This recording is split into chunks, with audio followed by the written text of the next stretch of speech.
दोस्तों, जैसे कि आप वीडियो के अंदर देख सकते हो, ये 8 घंटे पहले ही आई हुई न्यूज़ है।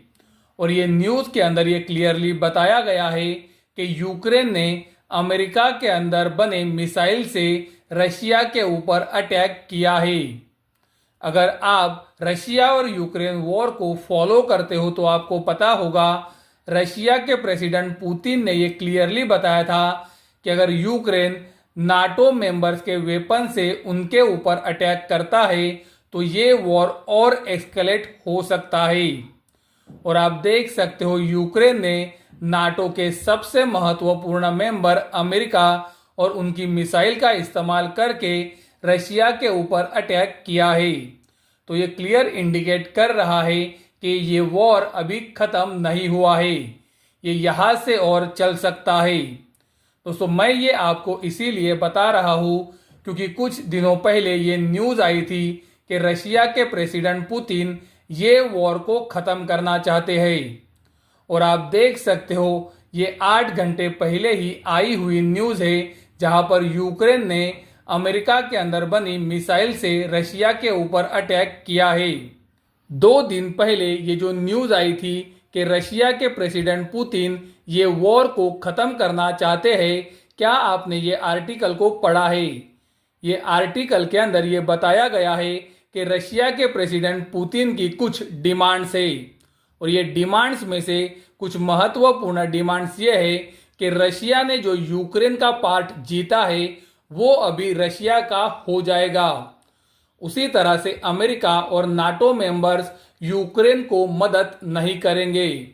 और दोस्तों, मुझे लगता है ये दोनों डिमांड्स नाटो उसी तरह से यूक्रेन को एक्सेप्ट नहीं होंगी और इसी वजह से ये वॉर और कंटिन्यू होने वाला है।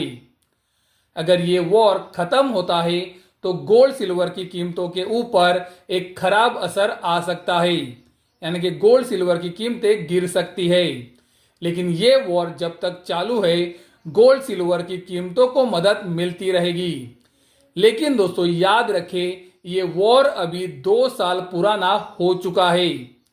तो यूक्रेन अगर अमेरिकन मिसाइल से कोई भी अटैक रशिया के ऊपर करता है तो उसका बड़ा असर आपको गोल्ड सिल्वर की कीमतों पर नहीं दिखेगा, क्योंकि दोस्तों ये वॉर शुरू होके अभी 2 साल हो चुके हैं।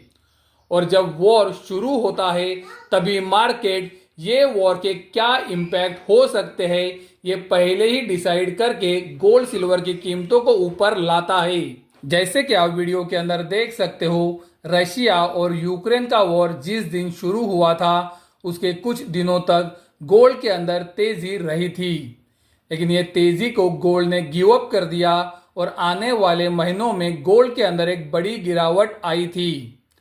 और इसीलिए मैं आपको बता रहा हूं कि रशिया और यूक्रेन का वॉर अब तो 2 साल पुराना हो चुका है। तो अगर यूक्रेन रशिया के ऊपर अमेरिकन मिसाइल से अटैक करता है या फिर नहीं करता, उसका बड़ा इम्पैक्ट गोल्ड सिल्वर की कीमतों पर नहीं आएगा। पॉसिबल है आपको 1-2 दिन तेजी या फिर मंदी दिख सकती है, लेकिन मुझे नहीं लगता है रशिया और यूक्रेन वॉर का अभी एक बड़ा असर गोल्ड सिल्वर की कीमतों पर आ सकता है। अगर आने वाले समय में रशिया और यूरोप का वॉर शुरू होता है या फिर रशिया और नाटो का वॉर शुरू होता है तो मुझे लगता है गोल्ड सिल्वर की कीमतों पर एक बड़ा असर आ सकता है, यानी कि एक बड़ा पॉजिटिव असर आ सकता है। लेकिन रशिया और यूक्रेन का वॉर अभी बहुत पुराना हो चुका है, तो गोल्ड सिल्वर की कीमतों को ये ऊपर रहने में मदद जरूर करेगा। लेकिन मुझे नहीं लगता है रशिया और यूक्रेन के वॉर की वजह से अभी एक बड़ी तेजी गोल्ड सिल्वर के अंदर बन सकती है। तो कृपया ये बात को ध्यान में रखें।